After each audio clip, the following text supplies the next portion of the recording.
ఉన్నారు. నిజమా కాదా? ధైర్యంగా వచ్చి శాసనసభలో మాట్లాడండి. మేము మాట్లాడే మాటలు ఆయన ఈ మధ్యన ఉన్న ఒక మీటింగ్లో అన్నాడు, నెక్స్ట్ మళ్ళీ మేము వచ్చేస్తాం, వచ్చేసేసి జగన్ రెడ్డిని సీఎం చేసుకుంటాం, మా మీద ఎవరెవరైతే మా మీద దౌర్జన్యం చేశారు వీళ్ళ మీద దౌర్జన్యం చేశామంట, వీళ్ళు చేసిన ఏదో పనులని బయట పెట్టి దాని గురించి మాట్లాడితే దౌర్జన్యంలా ఉంది. ఎవరెవరు చేస్తారో అందరి మీద తిరిగి మేము రిటార్చ్ ఇస్తాం, తిరిగి పగ తెచ్చుకుంటాం అన్నారు. అరే అది రావడానికి ఇంకా 4 సంవత్సరాల 7 నెలలు, ఎలక్షన్ రావడానికి, మళ్ళీ వచ్చే ఎలక్షన్లో మీరు గెలవడానికి ఛాన్స్ లేదు కదా. ఇప్పుడు 11 వచ్చినాయి, 11లో ఈసారి సింగిల్ డిజిట్కి పడిపోవద్దని గ్యారంటీ ఏంటి?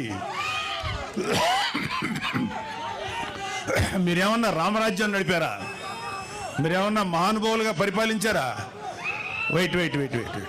సో మీరు కళ్ళగంట మానండి. జగన్మోహన్ రెడ్డి చాలా సందర్భాల్లో మీతో మనం మాట్లాడిన మాటలు ఉన్నాయి.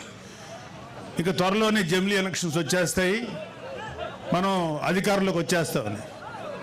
ఇంత ఇల్యూషన్ అంటే ఒక రకమైన మానసిక దీనిలో సైకలాజికల్ సమస్యలతో ఉన్న మీకు ఎప్పుడో 4 సంవత్సరాల 7 నెలలు 3 నెలలు 4 నెలల తర్వాత వచ్చే ఎలక్షన్స్ అప్పుడే వచ్చేస్తాయని చెప్పి జనాలతోటి మైండ్ గేమ్ ఆడుతున్నారు. లేకపోతే మీ కార్యకర్తలను ఉన్న వాళ్ళని సేవ్ చేసుకోవడానికి ప్రయత్నిస్తున్నారు. అరే మీ పార్టీలో ఎంతమంది ఉంటారో ఇంకా తెలియదురా, అందరూ వచ్చేస్తున్నారు, చాలామంది బయటకు వచ్చేసారు. మీరు రైట్ హ్యాండ్ అని పేరు పెట్టిన విజయసాయిరెడ్డి బయటకు వచ్చేసాడు, మిగతా వాళ్ళు రావడం పెద్ద లెక్కేం కాదు. సో 22 లక్షల మంది ప్రజలు 11 మంది ఎమ్మెల్యేలు ఎన్నుకుంటే ఆ 22-25 లక్షల ప్రజల గొంతుకుని శాసనసభలో వినిపించలేని మీరు వచ్చే ఎలక్షన్లో గెలిచి ప్రజలకు ఏదో చేస్తారని చెప్పి భ్రమలో ఎవరు లేరు.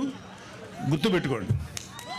మీకు అందరికీ కూడా ఇంకొక 1 year 2 years లోపల అందరికీ మీ నేరాలకి, మీరు చేసిన అక్రమాలకి ఆన్సర్ చెప్పుకోవాలి. అలాగే కలిగిరి సభలో పెద్దిరెడ్డి రామచంద్రారెడ్డి గారి గురించి, అంటే ఈయన మాఫియా గురించి మోడీ గారు ఏమన్నారంటే, ఈ మైనింగ్ మాఫియా, ఎర్రచందనం మాఫియా వీళ్ళందరినీ తుంగలోకి తొక్కుతానని చెప్పారు. మోడీ గారు ఇంకా ఏం అనలేదు, మాకేం కాదని భయపడ అని మీరేం సంతోషపడకండి. మీ నెత్తి మీద కత్తి ఏలాడుతుంది మీతో దారం సపోర్ట్తో, ఆ దారం ఎప్పుడైనా తెగుద్ది, అది మీ నెత్తి మీద గుచ్చుకుంటుంది, గుర్తుపెట్టుకోండి. కాబట్టి ఇది మన వేణుగోపాల్ రెడ్డి గారు మీతో మాట్లాడడానికి ఒక మంచి అవకాశం కల్పించినందుకు చాలా సంతోషం. సో పవన్ కళ్యాణ్ లాంటి నాయకుడి నాయకత్వంలో పనిచేస్తున్నందుకు మా అందరికీ చాలా గర్వంగా ఉంది. ఒక నిజాయితీపరుడైన నాయకుడైన ఆయన ఆధ్వర్యంలో పనిచేయటం నిజంగా మాకు గర్వకారణం. మాకు ఏ పదవుల మీద, ఏ అధికారాల మీద ఆశ లేదు. నిజాయితీగా పవన్ కళ్యాణ్ గారి యొక్క ఆశయాల మేరకు మేము పనిచేస్తున్నాం. సో మనందరం కూడా మన భవిష్యత్తు ఇంకా బ్రైట్ చేసుకోవడం కోసం, అద్భుతంగా చేసుకోవడం కోసం పనిచేద్దాం. ఇప్పుడు మీరు చాలా మాటలు విన్నారు, ఎన్ని చెప్పాను నేను. వెల్ఫేర్ కార్యక్రమాలు, ఇంకా చాలా కార్యక్రమాలు ముందుకు వస్తాయి. మన విలేజెస్ రోడ్లు ఎంత పాడైపోయాయో మీ అందరికీ తెలుసు. ఆ రోడ్లు పవన్ కళ్యాణ్ గారు ఎలా బాగు చేస్తున్నారో తెలుసు. ఒక గోకులాలు 400 కూడా నిర్మించలేదు ఒక 5 ఏళ్లలో. వచ్చిన 6 నెలల లోపల దాదాపు 11,000 గోకులాలు, ఇంకో 11,000 గోకులాలు తయారీలు ఉన్నాయి. అసలు పంచాయతీరాజ్ శాఖగా చేశాడు ఆయన పెద్దిరెడ్డి రామచంద్రారెడ్డి, అటవీ శాఖ మినిస్టర్గా చేశారు. పవన్ కళ్యాణ్ గారు చేస్తున్నారు.